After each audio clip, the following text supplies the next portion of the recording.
everyone! Welcome to the Crafty Pixie channel where we do sewing projects and subscription boxes. I am B. Whether you are new or old to this channel, thank you so much for stopping by. It is wonderful to have you. It really is.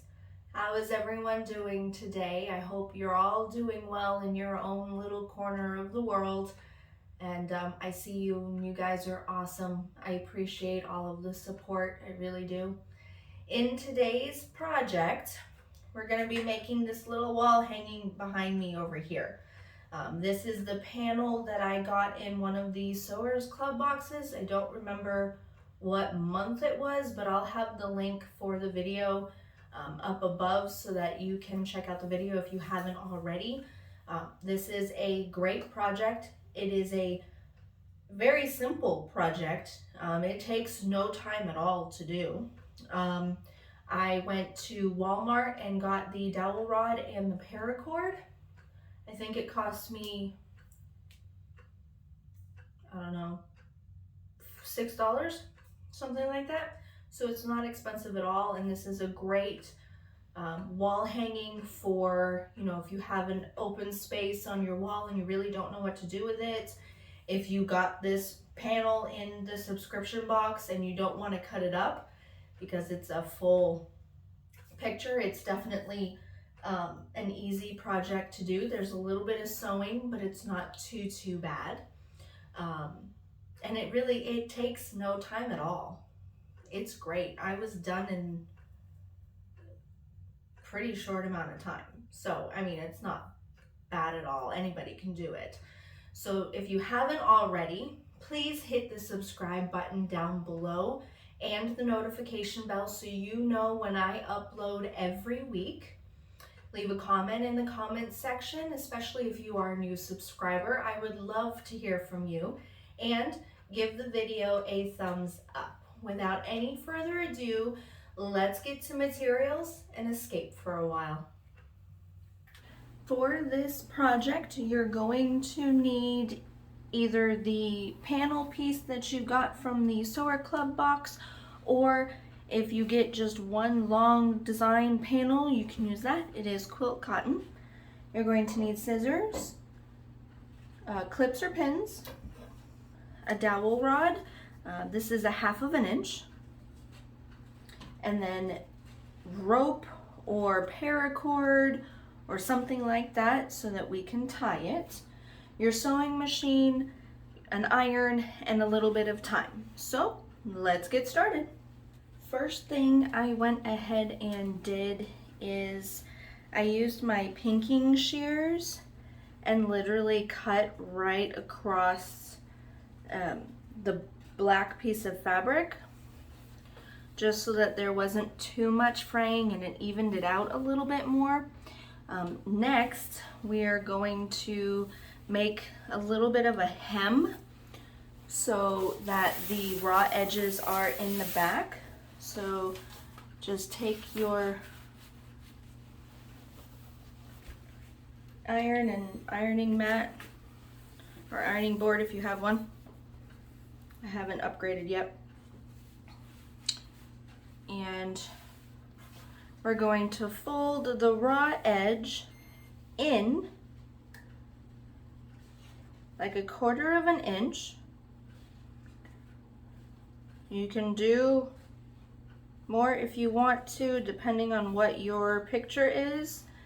I'm going to probably do 1/4 inch to try to make it as even as possible. I am going to be hanging this, so I want to make sure that the sides are even, you know, as much as they can be. So I'm literally taking my seam gauge and lining up right on the black.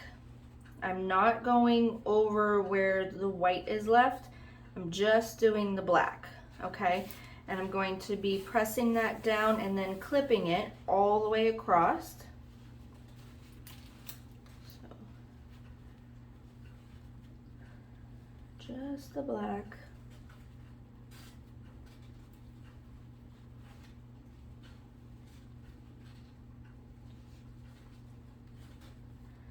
I'm gonna do this all the way down both sides, and then I'm going to take it over to the sewing machine, and with a 3mm stitch length, I am going to top stitch this in place. Okay, just literally,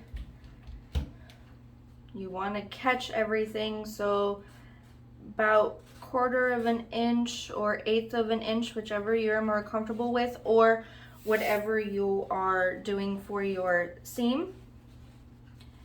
All right, so I'm going to finish this and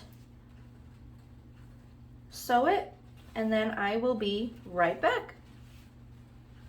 Now that the sides are all sewn, I gave them a press, and then I went ahead while I was at the sewing machine, and for the top of the panel, I went ahead and folded it in 1.5 inches, pressed, and then clipped it in place.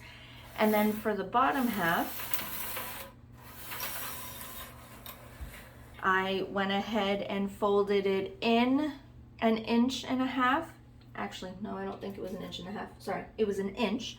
I folded it in 1 inch and then pressed and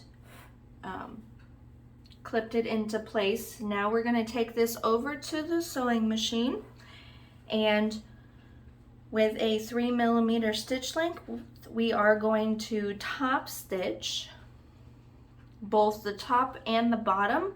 You can go ahead and use either 1/8 of an inch seam allowance or 1/4 of an inch seam allowance for the seam allowance. For the bottom, I'm probably going to use 1/4 of an inch, and for the top, I'm going to use 1/8 of an inch. There's no raw edges here or anything, and I want to make sure the dowel fits in without any issue. So I'm going to do 1/8 of an inch on the top and 1/4 of an inch on the bottom. When you're done, make sure you do press it so that you seal those stitches. I'm going to do that, and I'll be right back. With the top and bottom hemmed and stitched and pressed nice and flat, we are now going to take our paracord. I cut it to 50 inches, and when you do paracord, you need to make sure once you cut it that you burn the ends so that it seals them, so that you don't have any fraying or anything like that. And then you're also going to take your dowel rod. I did not cut this rod down. It is 1/2 inch diameter, and basically you just slip it in like so, leaving a nice amount of room in there so it's not squished. And then you take your paracord and you literally tie one end. Now I'm tying it because if for any reason you need to wash this, you can easily untie these knots and slip the fabric off to go ahead and wash. As you know, I have 3 kids, and things mysteriously get dirty all the time. So being able to take them off and wash them is great. And then, you know, you just tie like so.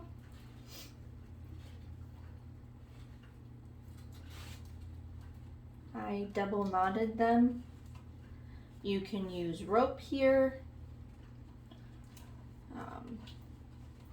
anything you want. All right, so there you go. There's our tie.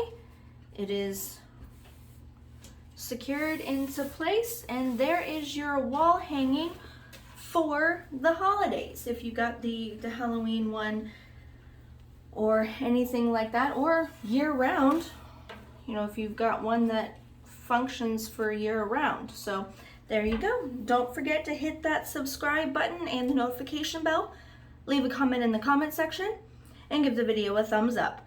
Until next time, see ya!